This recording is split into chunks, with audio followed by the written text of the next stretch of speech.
Now let's have a look at the second part of our profit and loss. In this we'll discuss the weighted average method. Now there is a question. I purchased 40 items of equal value from the market, sold some of them at 8% profit and remaining at 12% loss, resulting in overall profit of 5%. Find the number of items sold at 8%. इससे पहले हमने एक question किया था, मैंने उसके आखिरी में आपको बताया था कि वेटेड एवरेज का कॉन्सेप्ट कैसे होता है। ठीक है, तो यहाँ पे भी हम सीधा सीधा कॉन्सेप्ट लगा सकते हैं। Now suppose x number of items at 8%, 40 minus x at the rate 12% loss. So can I say that x items into 8 plus 40 minus x items, अब x by 40 होगा और ये भी 40 होगा, इंटू -12 होगा क्योंकि यहाँ टोटल लॉस था, ओवरऑल 5 था। रेशो लिया जाएगा ना, जैसे 1/2 1/3 था, तो here it will be ratio x by 40, ये रेशो होगा, रिमेनिंग आइटम्स बाय 40 ये होगा, नीचे टोटल है, तो I can write it as 8x by 40 plus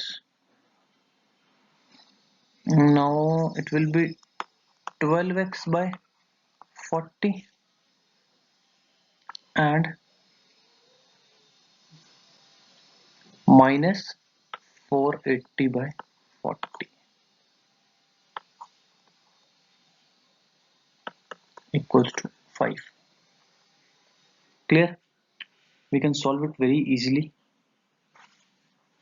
What you have to do, just take 40 that side, this will become 20x minus 480 equals to 200, then x will be 680 by 20 and it will come out to be 34 items.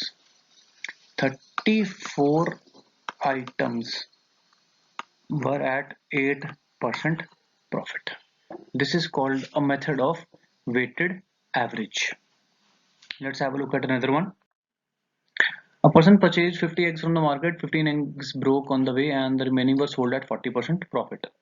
Find the overall profit or loss percentage. फिर से वही weighted average method से कर लेते हैं. 15 eggs 15 by 50 into minus 100% plus remaining 35 eggs by 50 into 40% profit equals निकालना है. Point of mistake है ये, कुछ लोग यहाँ पे लिख देंगे 0% प्रॉफिट, बट एक्चुअली में प्रॉफिट नहीं है, ये 100% का लॉस है, तो यहाँ पे 0 लिख के गलती ना करें. Is it clear?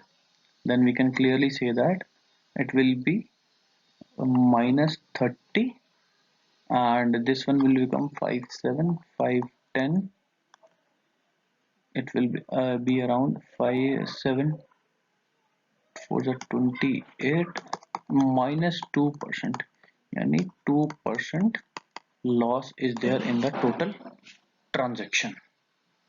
Okay, let's have a look at the next one.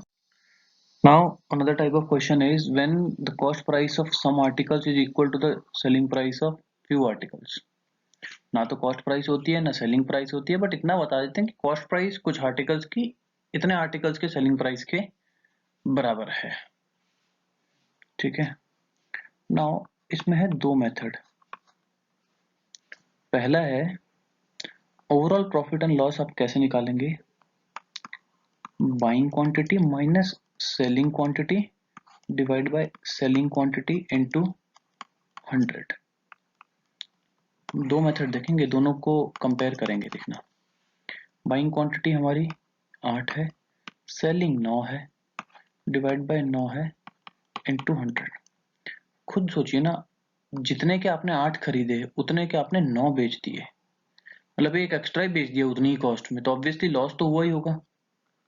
This will be 1/9 into 100 equals to a loss of 11.11 यानी माइनस, ये माइनस का है 11.11%। सेकंड क्या है, ऐसे केस में 8,9 का एलसीएम ले लो 72, कॉस्ट प्राइस ऑफ 8 पेन्स 72 कर दो, 1 पेन की कॉस्ट कितनी आ जाएगी 9 rupees, selling price of 9 pens same है 72, तो selling price of 1 pen will be 8 rupees, 72 divide by 9, इसको हम लिख देते हैं 72 divide by 9। So now cost price is 9, selling price is 8, P/L percentage, selling price 8 minus cost price 9 divided by cost price into 100, आ गया वही same.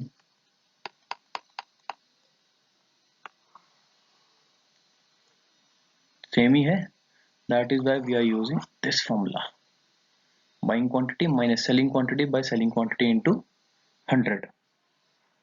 बहुत important type का question है, बहुत बार आता है इस तरीके का question. Okay, let's have a look at another one. एक ये वाले क्वेश्चन ना बहुत जगह पूछे जाते हैं, कॉम्पिटिटिव में भी, प्लेसमेंट में भी, जहां पे cheating is done by the shopkeeper, ऐसे ही आता है ये question direct. Now in this a shopkeeper sells at cost price but uses a weight of 750 grams, it means that person की जो सेलिंग प्राइस है वो तो है पर KG as per cost price, but produce gives that person only 750 grams।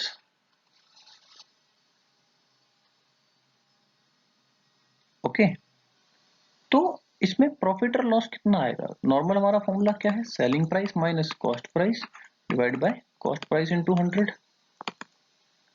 अब selling price तो है कॉस्ट प्राइस के बराबर, किस कॉस्ट प्राइस के, पर केजी, तो 1000 ग्राम्स की।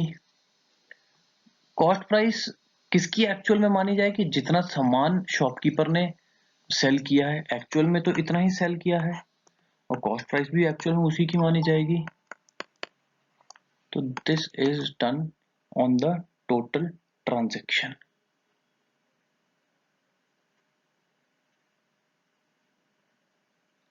Okay, from here it will be 250 grams divided by 750 grams into 100, nearly 33.33 percentage का प्रॉफिट हुआ है इन दिस ट्रांजैक्शन। ये वो प्राइस होगी जो उसने कोट किया, ये उतना जितना सामान उसने एक्चुअल में दिया, और ये उसकी cost price.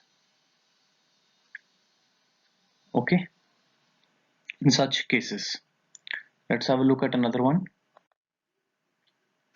Shopkeeper sells at a profit of 20% and also cheats using a weight of 1 kg instead of 1250 grams.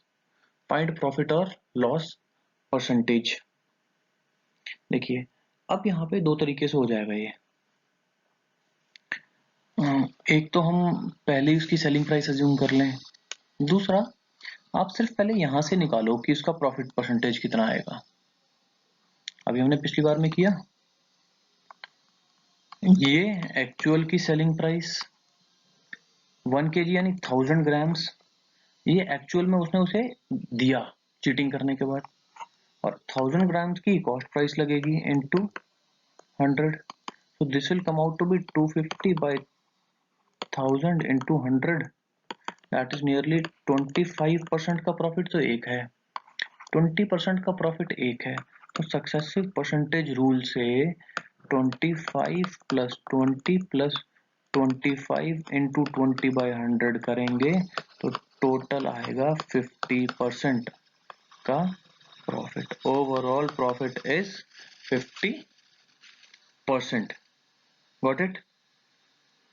Now these are the types of questions you mostly see in profit and loss. Practice well, perform well. Thank you everyone.